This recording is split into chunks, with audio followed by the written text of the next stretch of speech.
Hello and welcome back to this episode of the Law of Relevancy podcast. Today we're talking to Gregory Diehl. He is the founder of Identity Publications and the author of The Influential Author, a book about how authors, people who are aspiring authors, can use all the practical knowledge found in the book to publish themselves. Gregory, thanks for joining us. Thanks for having me. You're welcome. Again, my name is Cord Owen, and I'm the host of the podcast. I'm also the CEO of Bake More Pies, a full-service advertising agency here in Tampa Bay. And you're coming in from a little bit of a remote distance today, aren't you? I'm coming to you from a village in Armenia, far Eastern Europe. That's incredible. I bet most of the people listening to this don't know where Armenia is, to be honest with you. Most people think I'm talking about Romania when I say Armenia. So, yeah. Are there vampires below there? Georgia. No, none that I found so far, at least. Well, I'm from Georgia in the United States originally. It sounds like a very interesting part of the world where you're at right now. What's going on over there? Well, in addition to all the drama from COVID, which of course is affecting everywhere in the world, there's been some conflicts with the neighboring country, Azerbaijan, that's made life here kind of interesting and a little bit scary at times. But, you know, I just try to keep to myself and focus on the order in my own life and try to stay productive in spite of whatever might be going on around me. Yeah. So when you talk about a little bit of conflict, like a lot of times in the United States, when we talk about conflict, we think, hey, you got in an argument with someone at work, or you and your wife disagree about what to have for dinner. But you're talking about a whole nother kind of conflict, aren't you? Yeah, it's on a level that I think the average Westerner wouldn't even begin to conceptualize. First, there was a disputed region called Artsakh, which was has been occupied and inhabited by Armenians for a long, long time, and even tried to declare itself its own country and break away from Azerbaijan, but Azerbaijan didn't want to have any of that. And just recently, they took over a big chunk of it through military force. And now, as I've understood it, they've actually invaded parts of the borders of Armenia. The Azerbaijani army is currently occupying parts of Armenia now, and the media doesn't talk about this because no one cares about what happens to Armenia for some reason. They care about the Israel-Palestine conflict. That's important. Those are brand names we need to pay attention to. But here, I'm just kind of waiting to hear what's going to happen with this, dictatorship army that is invading my country. Well, goodness gracious, Greg. I hope you stay safe. I really do. And maybe y'all can build some more pipelines so we care more about the region, and the rest of the world. Yeah, then we'd be important, probably. Yeah. But anyhow, all joking aside, seriously, stay safe. And I hope everything goes okay. You also spend time in other parts of the world as well, right? You've traveled around the world many times, correct? Yeah, basically since I was 18, I lived a life of abundant travel. Been to about 50 countries total since then. And I'm pretty sedentary now. Like I like staying put in the village here.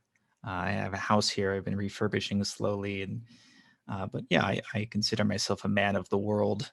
And I think that's a really good outlook to have, trying to see beyond the arbitrary limits of culture. And it was even the topic of one of my books. I wrote a book called Travel as Transformation, which is really more of a personal development book than a travel book, but specifically how travel can affect your sense of identity and how you develop in the world and your philosophy about things. Yeah. So, I mean, so I assume that it has to do with perspective.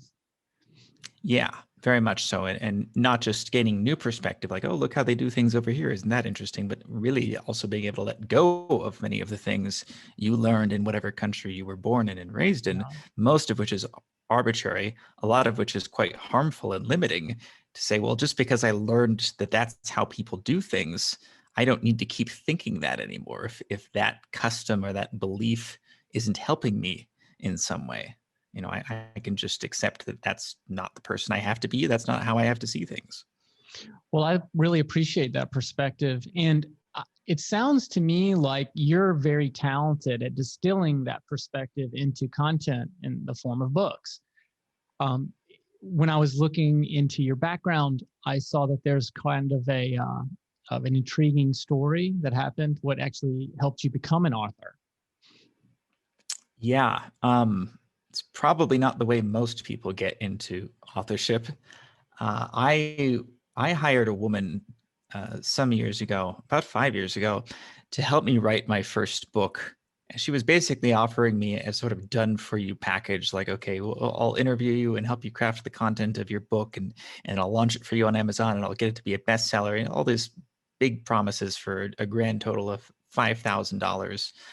Which sounds like a lot, but is actually, now that I have a lot of experience in writing and publishing, I realize it was way too cheap for what she was promising me, which should have been Right. a red flag. And the book was a book about branding, because that was the area I was primarily working in at the time: sales and branding and brand identity development. It was where I had the most expertise and experience. And she flattered me with praise that I had this really unique approach and outlook on this common subject. There are many great books about branding and marketing and these subjects already out there.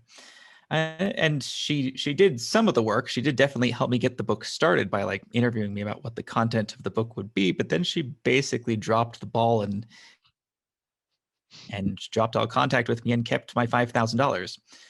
And I've learned this kind of thing is shockingly common in the self-publishing world. I believe she did intend to do the things that I hired her for when she started. I think she was just quite overzealous. And then when she realized how much work she'd actually gotten herself into, she just took the money and ran because she knew she couldn't deal with it. But there are a lot of people out there who just flat out scam prospective authors, either charging them way too much for simple services or just not being able to deliver at all. And so I was pretty disappointed about that, because at the time, $5,000 was a lot of money for me, and it was pretty discouraging. But I had to decide, well, I do still have, the outline and a lot of the content written for what was going to be this book on branding, which we ended up titling Brand Identity Breakthrough. And I figured, well, I could either just let that go to waste and try to move on with my life, or, well, I do have a lot of experience in writing and marketing products online and doing various kinds of digital project launches. And I understand, how markets work. I don't have any direct experience in selling or launching books, but, I'm a pretty smart guy. But I could adapt what I do know to figure this out to at least a moderate degree of success. And so Sure. I made that choice that I'm going to pick up the pieces here and see what I can do with this thing that was supposed to be my book, and it ended up working out pretty well. The book sold really well. Still continues to sell pretty well now.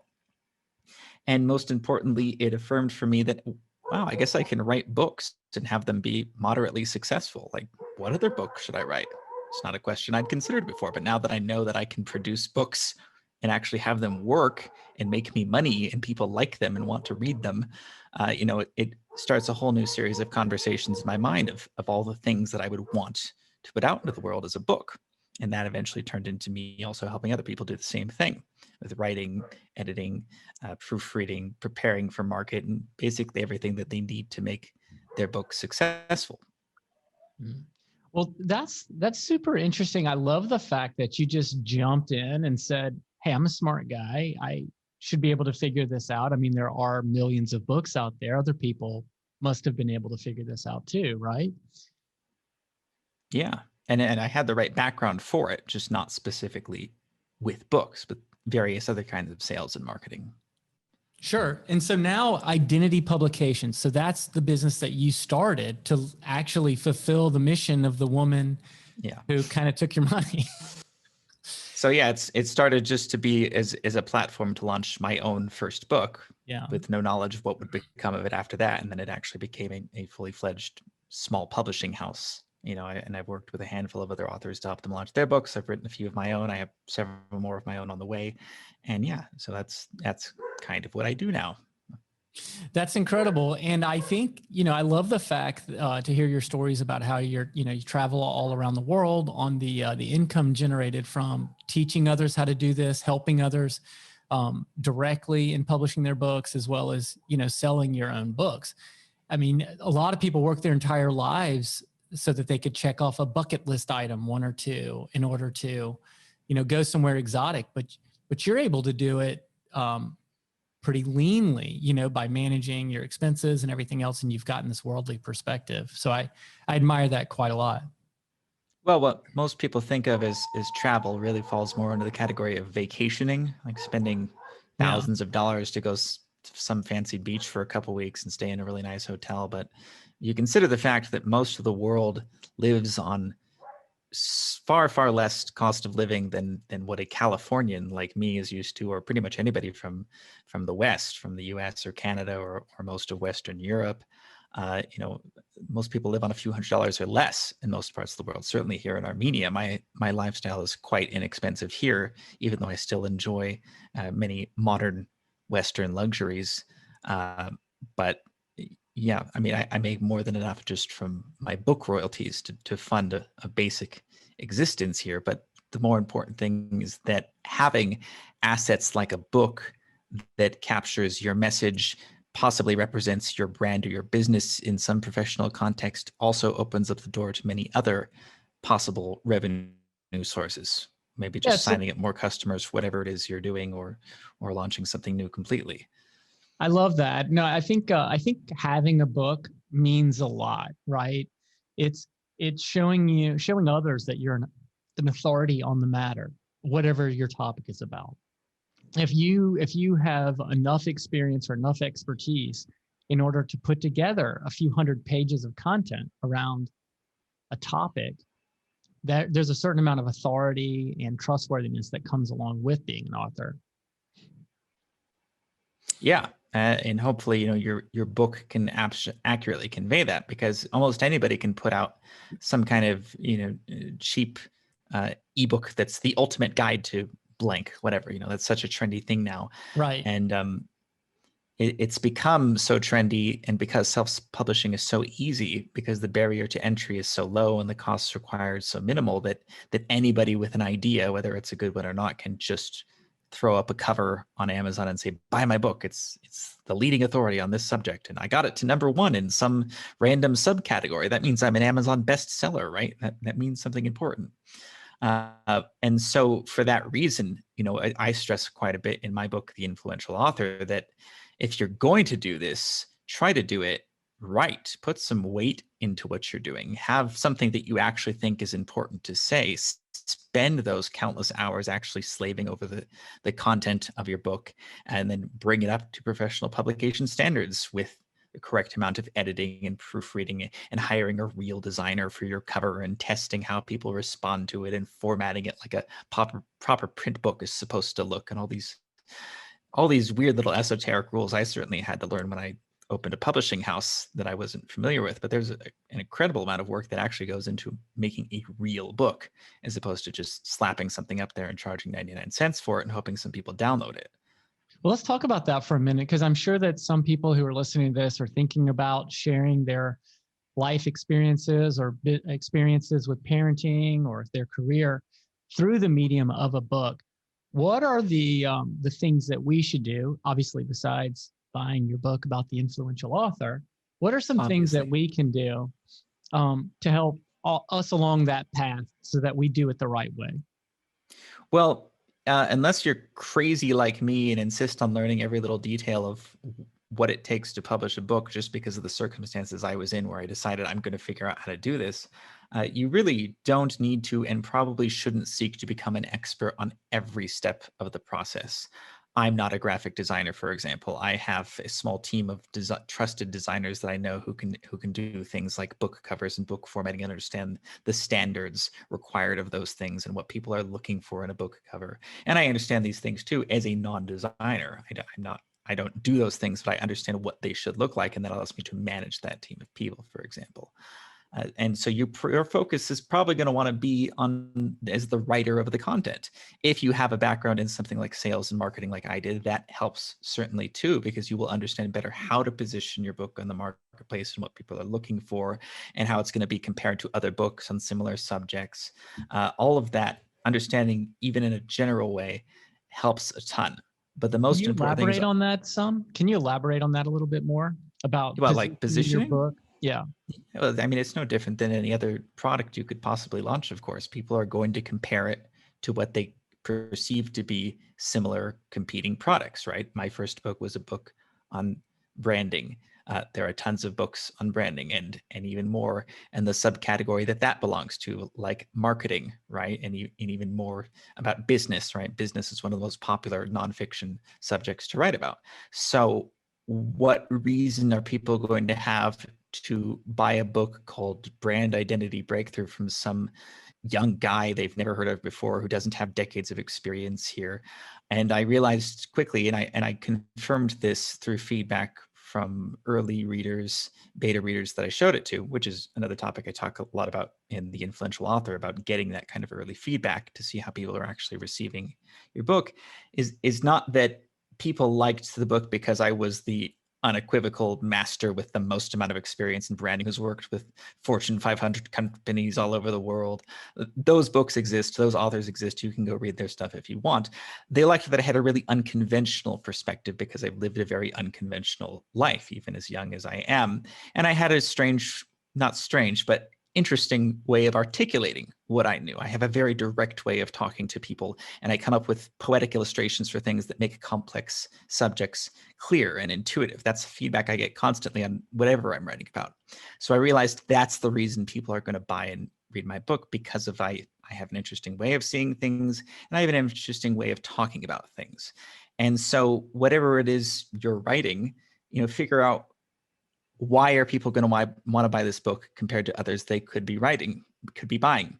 Are you the only one at talking about this subject? Unlikely. Possible. Like if you have some really, really rare experience that nobody has ever written about before, it's possible you'll have the only book that talks about a certain topic. But more likely, there are going to be other people who have talked about it, but they didn't necessarily do the best job of it, or they didn't cover everything about it, right? You can add something new to the conversation that exists about whatever your topic ends up being.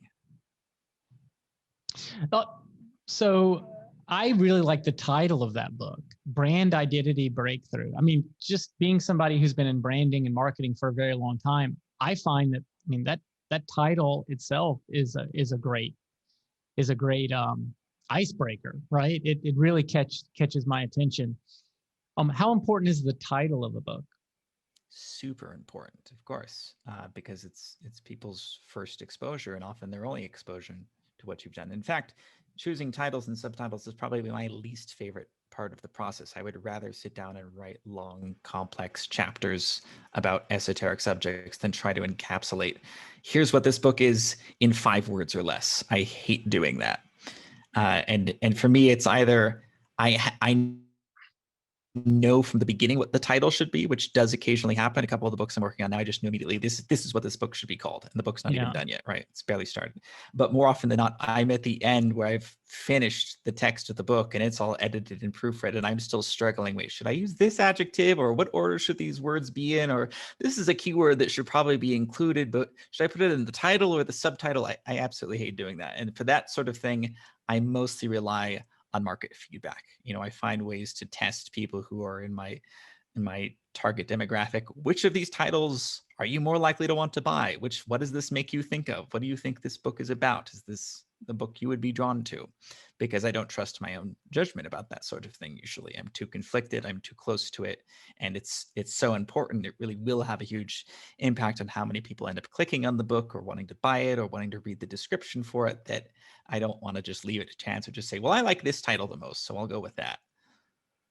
Yeah, it sounds to me, Gregory, like you're actually born for this. I love it's almost like you approach it from the point of view of an engineer, with how you dissect the parts and then you build it all back.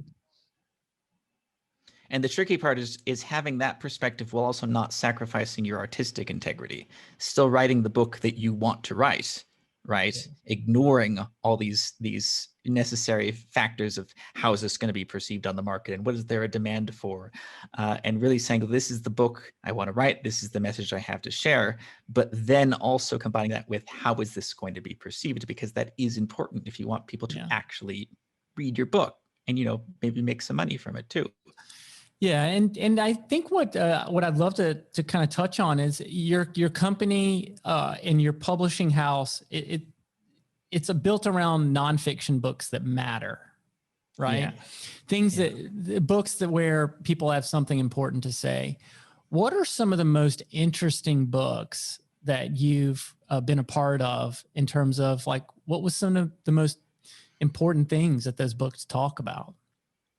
I've had an interesting smattering of clients that I've worked with who came into my life one way or another. Some read my book and decided I was the person they needed to work with. Some I just met on my journey across the world, and we clicked, and there was enough chemistry there for us to work together on their projects.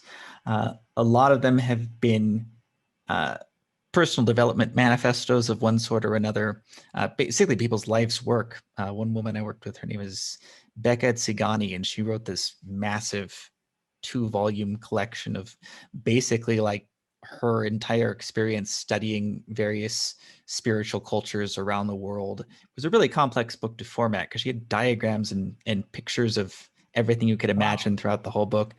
Another guy was Dr. Bernard Patton, a somewhat world famous neurosurgeon, actually, who's I've worked on a few books with him now. Most of them pertaining to things like the complexities of human memory and some really interesting cases he's had throughout his career. He's retired now. He's about 70 years old, but he'll tell countless stories about like somebody who couldn't remember what he had for breakfast and could spell words backwards but not forwards for some reason. Like there was just weird parts of his memory that weren't working. Like it's like watching an episode of House or something. Like these weird medical mystery anomalous cases that he had to solve, and what we learned about how the human memory works because of things like that. So a lot of people with a really unique experience writing about things that possibly haven't even been written about before, and certainly not from their personal perspective. That's the kind of stuff I like to work with. People who have something really interesting and dynamic to say. Yeah, I can kind of tell.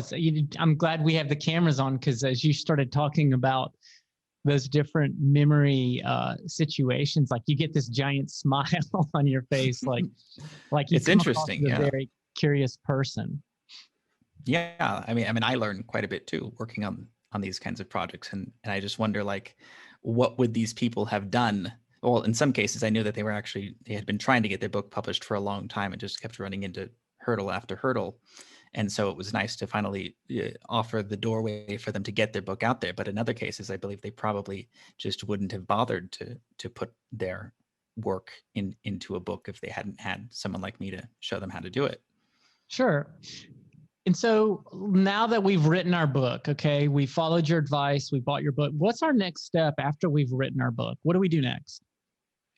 Edit and proofread the hell out of it, way more than you think you need to, which means, of course, that you have to learn what a professionally published book looks like when it has been properly edited and proofread, which by itself is like a whole area of study that, again, maybe you don't necessarily want to have to learn to be a master of, and for that reason, we do often hire editors and proofreaders.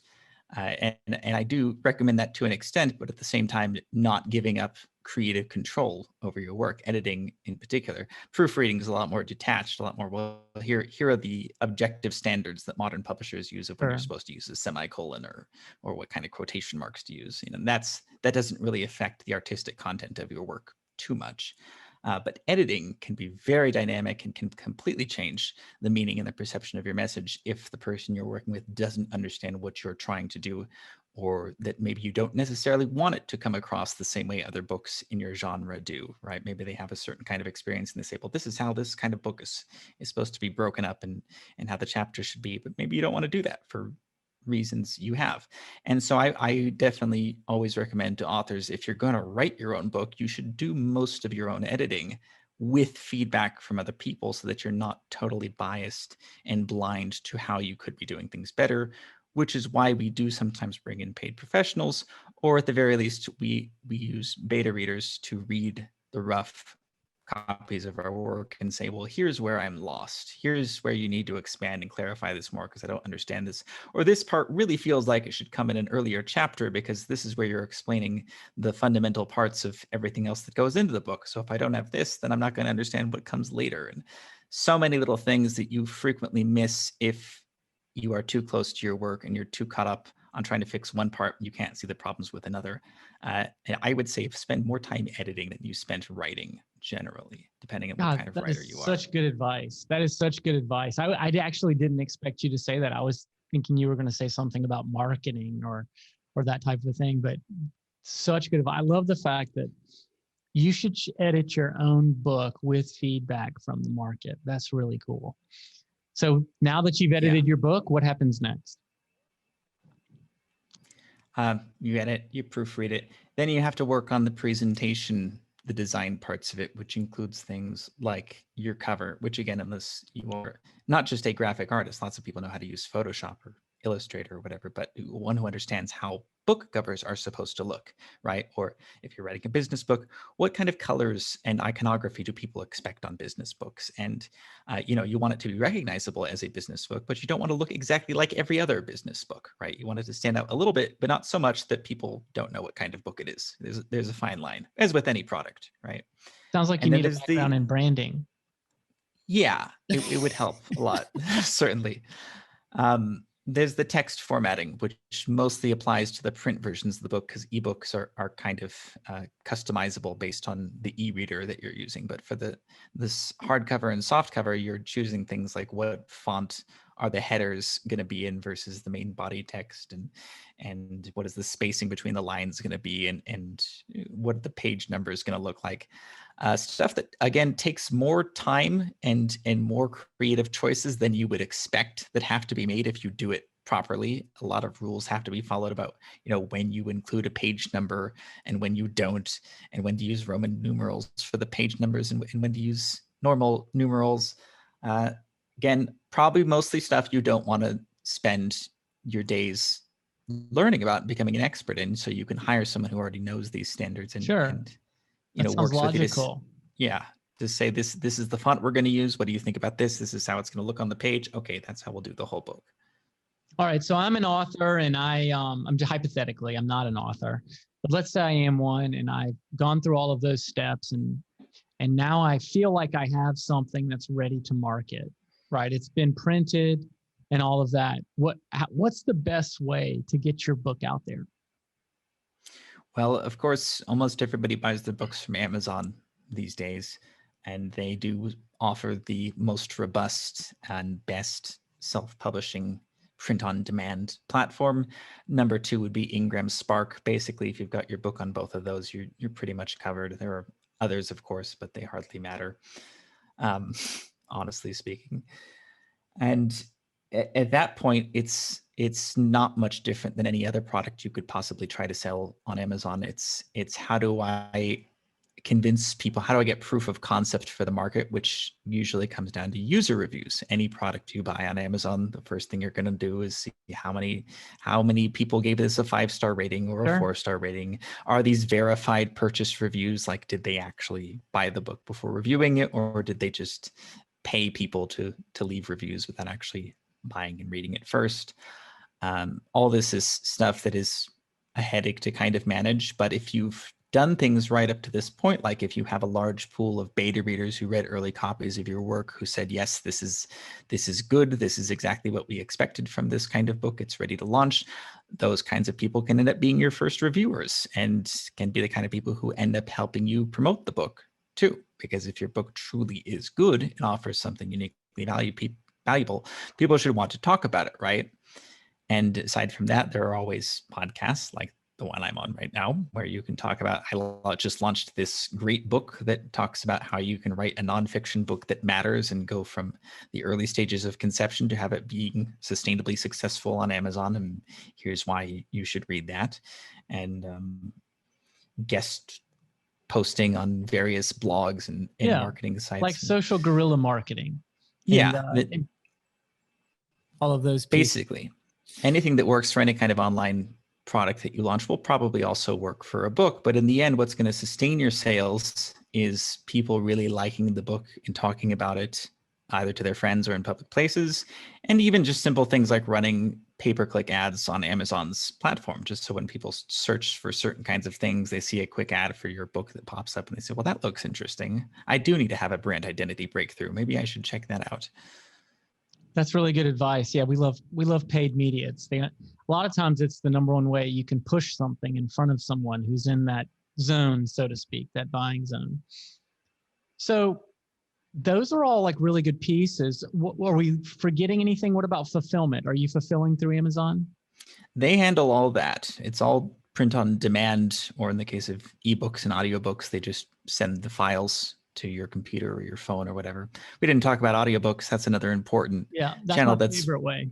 frequently neglected, actually, among self-published authors. Either they don't want to invest the money in hiring a narrator, they don't want to narrate it themselves, or they just don't understand that this is a surprisingly popular and lucrative channel. They'll do the ebook, they'll do the paperback, maybe they'll do hardcover too, but they frequently neglect the audiobook channel. And I buy a lot of audiobooks too, so I'm Yeah, me always too. disappointed when there's an interesting looking book I'd like to read, but it's not available in audio.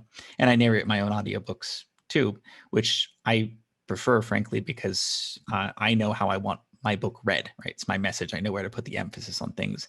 And it also gives you one final chance to kind of go over with a fine tooth comb, reading your own work out loud. Is that really how I want to phrase that?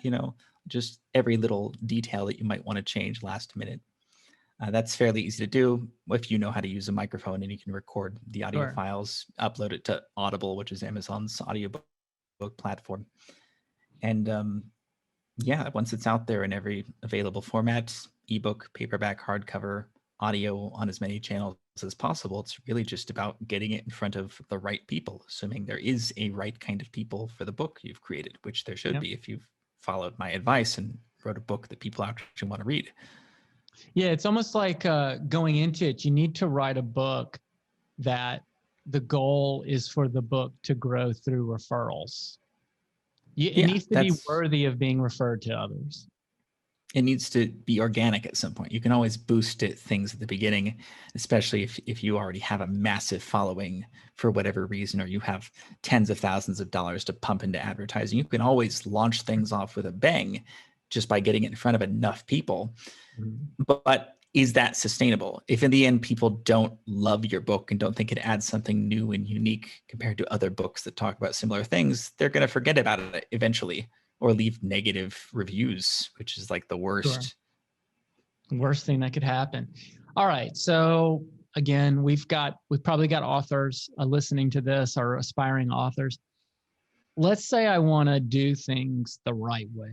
I don't really want to try to figure it out. I just want to focus on the content. I want to hire professionals to help me. How much should I budget for that? It depends how much you're expecting them to do for you. Again, because there are so many stages between the writing and the editing and the proofreading and the design and the launching. If you're just having them come in to help you launch the book, maybe a couple $1,000s. But realistically, you're probably going to want help with more stages than just that, like everything that comes after the writing and editing, maybe $5,000 to $10,000, depending on really how deep you want to go with it. If it needs several rounds of editing, that could get pretty expensive pretty quickly. If you need a lot of consulting, that's one of the main things I do for people, is because they don't really know what they're going to do with their book, right? Sure. And they need a lot of help just figuring that out. We have to go through a lot of different possible plans that we could do. I would say, yeah, at least $5,000 I'd be comfortable with in most cases. But again, it could be more depending on, hell, if you want to hire a ghostwriter, that gets real expensive real quick. Like maybe you don't even want to write most of the book yourself. Maybe you have the idea, the outline, but you need somebody who's just not as busy as you, or a faster writer, or better at articulating things, to come in and do a lot of the actual writing for you. That's going to be a lot more expensive in addition to all the other things we talked about. Yeah, well, actually, I mean, to me, that seems extremely reasonable, between $5,000 and $10,000 for someone to help you get your book out there and do all those polished pieces to come up with a finished work.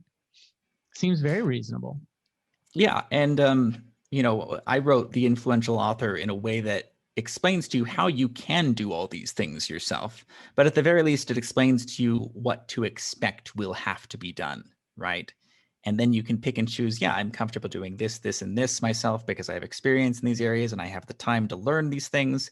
But all these other things, like maybe the design, maybe the marketing, I don't want to touch those things. So I'll need to hire someone to do those parts for me. And at least now I know that that's what I'll need to do. And I know how to instruct and manage these people. That was really the goal of the book. That makes perfect sense. And I love the way that you've empowered others to follow their dreams and to write those books. Now, we were talking earlier, it sounds like you've got a couple new books on the way, and one of them sounds really, really interesting and probably needed for the world. Yeah, my main focus on the new books I write now is personal development, philosophy type stuff. Although I am working on a new business one too, which the working title is Everyone is an Entrepreneur, which is a lot about overcoming cultural misconceptions about what entrepreneurship is, something I've had a lot of run-ins with as I travel around the world of developing countries. But That's wild. that one's still in development. But what are the initial thoughts around that? That sounds like way too interesting for me not to ask about it. yeah, it's primarily about people who don't understand what an entrepreneur is, and that really we all are entrepreneurs in the sense that we employ entrepreneurial principles in our lives, just managing our own lives and the things we spend our money on and the ways we make money. And even I live in a village right now where most people hardly make any money at all, but they're quite self-sufficient. They have to chop their own firewood and raise most of their own food. And even those things, which often don't involve a lot of monetary transactions, require entrepreneurial principles, things like efficiency and management, but they don't think of them those ways because no one ever taught them those terms or to look at it through that lens. And some of my neighbors here are quite curious about me and my background and this American businessman, and some of them seem threatened by me. Some of them seem quite intrigued. And so I'm trying to slowly change the culture of entrepreneurship and teach these people, whatever it is you produce, even if you're just selling the milk from your cows or something, there is a way to optimize how you do that, to understand better ways to manage how that happens and how you produce and how you consume and how you exchange with people. And even if you just understood the basics, you could be 2 or 3 times as effective as you are and make more money than you ever have in your entire life just by understanding these kinds of principles. And that's really the goal of the book, to give an intuitive, common sense kind of approach to what entrepreneurship is and how you can suddenly gain a sense of control over your own finances in your life by understanding these things. Wow, that sounds like a book everybody should read. I think that I'm excited about you doing that. How long before that book's out? Hopefully just several months. Okay, well, we'll look for that one. I'll definitely want to listen to that audiobook. I'm really curious to learn more about your perspective on things, especially considering your immersive travels around the world and your unique perspective. Speaking of your perspective on things, Gregory, where can people follow you and learn more about what's going on in your world and some of your philosophies and thought leadership? Well, I'm pretty active on Facebook, so if you'd like to have a conversation with me, that's a good place to do it, or send me an email. Contact at Identity Gregory Publications Diehl? is fine. I think there's a plastic surgeon who's also at Gregory Diehl. I occasionally see things about breast implants come up when I Google my name, so it's probably from him, not from me. Yeah, that's probably not you. But would you encourage people to go to identitypublications.com and then click on the Facebook link? Okay. Yeah, that's the fine. Best way to find the right Facebook page. Read my books if you like my take on things. That's why I wrote the books, right? So that absolutely. People could read them. That's great. So Facebook's a great place to follow you and to contact you if they're interested in becoming an author. Yeah, send me an email at the Identity Publications website. That's fine. If you've already got a book you've been working on, a rough draft, a finished draft, or you just have an idea, but you feel like you're kind of ready to start seriously moving forward on it, but you don't know what kind of help you'll need, talk to me or read The Influential Author. Either of those will give you a pretty good idea. Well, Gregory, thank you again for joining us. I really appreciate your insights and your advice. To me, it seems like you're living in a fantastically interesting life as you're going around helping people pursue their challenges and missions to share their wisdom and generational legacy with the world through their thoughts in the form of a book. So, again, I appreciate you joining us so much. And you can follow us and subscribe to our podcast, the Law of Relevancy podcast. We can be found anywhere where podcasts are found. Please subscribe, like, and follow, and share. Hopefully this episode's been good enough to share with somebody. And Gregory, thank you again. And we hope to see everybody again in the next time.